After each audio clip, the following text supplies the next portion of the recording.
Okay, so we starting with the husbands, and Jen Shah's husband looks good. I like his suit, it fits right, unlike Mark's suit when he went on Tamron Hall.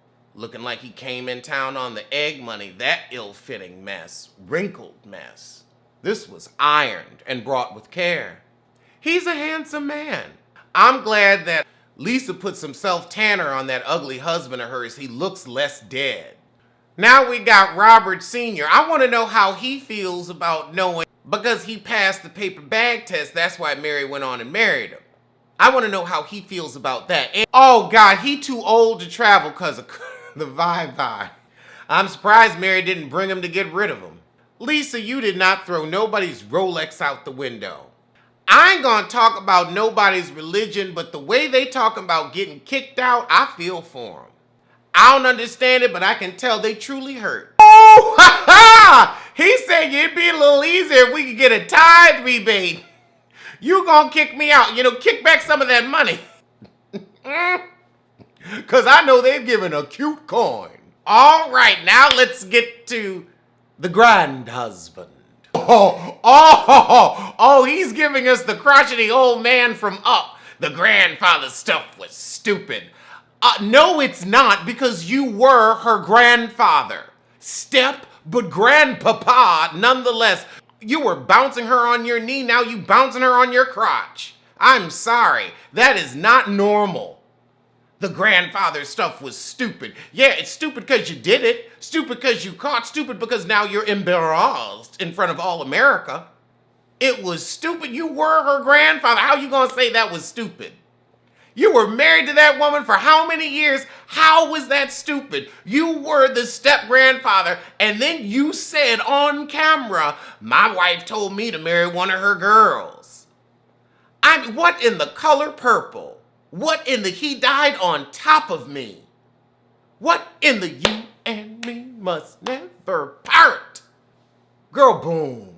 Okay, he gonna say, oh, it seems like we just got married for the money, and it's not like that. Well, according to Mary, it is. She was just crying, he got me my Chanel and my this and my that, and I'm happy with my designer. That's all she talks about. Every scene she shot in that packed red house you got was in that clutter of a closet. Oh, God. Oh, my God. Oh, my God. He said I was 22 years old when I married Mama. I can't. Oh, my God. Oh, child, when the mask slips, it makes a thud. You didn't call her name. You said Mama. I don't want to know what goes on in that household. Ew, ew, ew, ew, ew. Oh, if I could put my finger on it, I would have to wash it oh so thoroughly. Oh, I gotta rewind it to make sure he said that. Maybe my ears were playing tricks on me. Maybe I'm hungry. Let me order some wings. I keep saying I'm gonna start my diet and then I'm gonna order some wings. You see, I got my own issues. Oh my God, at least I am not conceiving children with my step-grandpapa. This is why lawyers tell you, shh, don't say nothing. Shh. Don't say anything. Child, I know Andy's wonky eye twirled on that one. He said I wasn't anybody's daddy yet. I don't like that. I don't like that at all. Well, I'm sorry. You married an older woman with grown daughters who then had children. So that's what you were, a step-grandfather. Don't matter how young, don't matter how old. And the thing is, how old were you when you married your step-granddaughter? How old were you then? Because you look like somebody's grandpapa now. Child, Mary, you ain't his equal. You his workhorse. We ain't never seen him down to the church. He lets you run that and he stays home with his home health aide. Y'all ain't fooling me with your lies. Coach Shaw was so sweet. He held his wife accountable. He stayed out of women's business. But he was like, you gonna be fine. I still love you. And that's what's really important. Sadly, Whitney done lost communication with their father. We gonna wish him the best and hope he come around. But he does cut his daughter's hair. However, that shit on his head was his. She said that's his hair. Looked more like a tire to me. A shredded tire, but I guess that's his hair. Meredith ain't about to talk about her marriage in front of these heifers. So all of a sudden, we were on Meredith's marriage and their reconciliation. And then Heather jumps in, Lisa, you're downplaying divorce. Well, I'm not downplaying your divorce. But Heather, I don't know why you butting in. Okay, Heather, here's why Lisa can't tap into the same emotion when you're hurting and you're struggling. Because she don't like you. Like you said, you was afraid Jen was going over with that clique. That clique clearly don't want nothing to do with you, so they ain't gonna hurt when you hurt. They ain't gonna care when you care. They're gonna be like, okay, they have a divorce. And they're also jealous because you have money and they don't. You see Lisa's little house. So now we holding Jen accountable for carrying bones about Meredith's marriage. Now you're gonna say I didn't do it from a place of trying to hurt her. Well, what did you think telling Whitney that they were seeing other people was gonna do? Did you think it was gonna help the marriage? Do you think before you speak? Ha ha! She gonna say it's a moot point. Andy said it was a big part of the show that you made your plot line. How can it be moot? Then all of a sudden, all the ladies had a part in it. No, you ran to all the ladies and told them and they didn't say anything back to you. Jen gonna say it shouldn't be discussed now if they're back together. Oh no, honey, we rehash. We beat a dead horse. So she go on and apologize and Meredith gives her a very dry, thank you. Meredith is done. I can see her not coming back. You're gonna say, Heather's my friend. I just mentioned stuff to her on camera.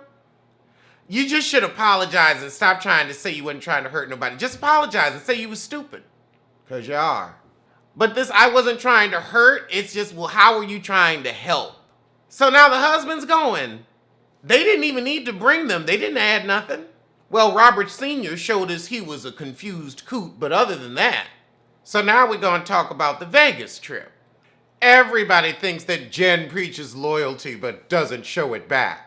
Lisa, the only one that don't put her hand up, because Lisa knows she attaches herself to Jen. She's got a storyline next season because she's boring and her husband is ugly and her children are malnourished. You just want to take attention from the fact that you won't fix your baby's a vegetable. Meredith don't understand Jen and Lisa's friendship. You know some people will do anything for a show. You got your little jury line out. Lisa looks like she's scratching and surviving in that artless, rugless, plantless Airbnb. Heather says, look, I'll be your friend, but I ain't gonna be your whipping girl, Jen. Okay, a dress barn read, an actress read, and a Shrek read. When did Jen say this behind Heather's back? Was it during the confessionals? I could definitely see her saying it. I just don't remember hearing it. Mary fell asleep. Child, you just like your coot. Jen, the only reason you feel like you can't trust Heather is because she finally started holding you accountable. You were all alone after Vegas because you showed your ass. Again, no accountability. Oh my God, now it's you, a woman of color. No, you're an ass. You started with everybody, you got up in her face. Remember when you was doing all this with Heather? Then you want to say, oh, I'm alone. You won't get up in people's faces like this and threaten to drown Whitney, and then you think people gonna want to hang out with you. That ain't got nothing to do with color or shade.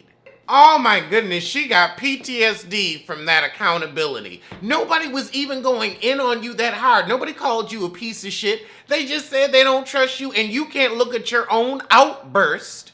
Heather said, girl, you are aggressive. Child, she trying to adopt the plight. This is as bad as Mary's colorism. Girl, you did threaten her life. When you say, I will drown you in the pond behind your house, drowning means a life has ended. You 40, you don't say stuff like that. Oh my God. This is like Evelyn, an Asian Evelyn. There's not a double standard because the other ladies haven't spoken like that. I'm sorry, Jen, you out here on your own.